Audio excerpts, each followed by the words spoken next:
Chers amis, aujourd'hui l'Évangile nous raconte les guérisons de l'aveugle, qu'on sait par un autre évangile qui s'appelle Bartimée.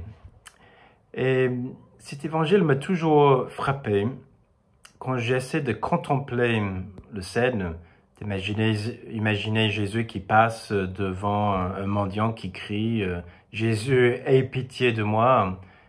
Comment c'est possible que Jésus n'ait pas arrêté tout de suite? C'est impossible qu'il n'ait pas entendu, c'est impossible qu'il n'ait pas vu. Mais pourquoi il a continué son chemin? Alors, on peut écarter la notion que Jésus, ils s'en fichait totalement de ce monsieur. Donc, pourquoi il continue son chemin? Je crois que c'était à cause de l'attitude de ses disciples. Complètement gêné par leur attitude, il dit « Écoute, je ne fais pas juste un miracle, je vais essayer de faire deux. » Alors le premier, c'est le plus simple, c'est la guérison de cet aveugle, Bartimée. Le second, c'est plus dur. Ça, c'est changer le cœur de mes disciples. Et là, vous avez les trois protagonistes dans l'évangile. Vous avez l'aveugle qui ne voit rien, mais celui qui a reconnu Jésus, ce qu'il est vraiment. Celui qui a la foi. Et là, tu as Jésus qui voit tout. Il reconnaît l'aveugle et son malheur, mais aussi il reconnaît le malheur qui habite le cœur de certains de ses disciples, qui essaient de faire taire ces pauvres. Et ces disciples-là, ils pensent voir Jésus, ils pensent reconnaître ce que Jésus est, et en plus, ils pensent de bien faire, de faire taire ces messieurs, parce qu'il veut protéger Jésus, il veut qu'il ne soit pas dérangé, etc., etc. Mais en fait, ils ne reconnaissaient pas Jésus encore, pas suffisamment, pas pour avoir une vraie foi. Ils voient l'aveugle, mais ils préfèrent fermer les yeux, de ne plus le voir, de faire en sorte que ces problèmes disparaissent, en disant « c'est pas notre affaire, en plus c'est pas l'affaire de Jésus ».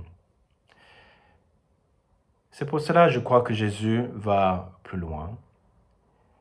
Et en s'arrêtant, il dit à ses disciples, « Maintenant, c'est vous qui allez faire demi-tour.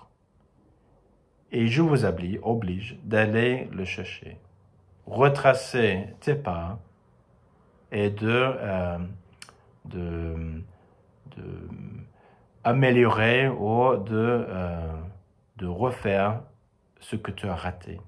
Tu aurais dû le prendre, il l'amener vers moi dans le premier instant. Oui, c'est ton affaire. Vous allez participer à sa guérison. » Et je crois que cela est le message pour nous aujourd'hui. C'est premièrement de pouvoir reconnaître tous ces Bartimées, toutes ces personnes qui crient « Seigneur, guéris-moi » ou « Seigneur, j'ai besoin de toi » ou qui sont dans la peine, qui sont dans le malheur.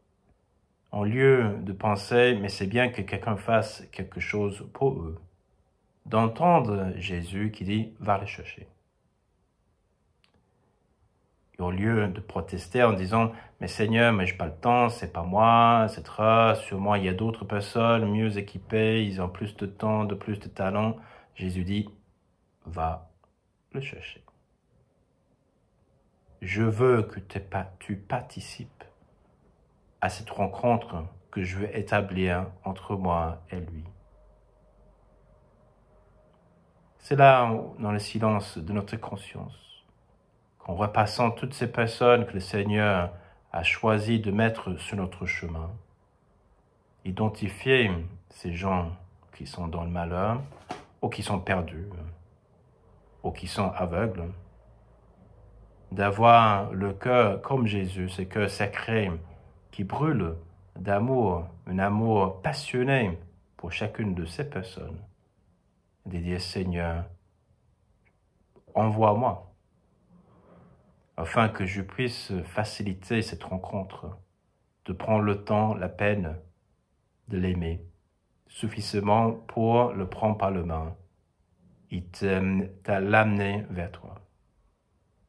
Prions donc le Seigneur qui nous aide, ouvrir nos yeux à tous ces Bartimée qui crient le Seigneur qui sont autour de nous, de ne pas fermer nos yeux, nos cœurs, mais de nous ouvrir davantage.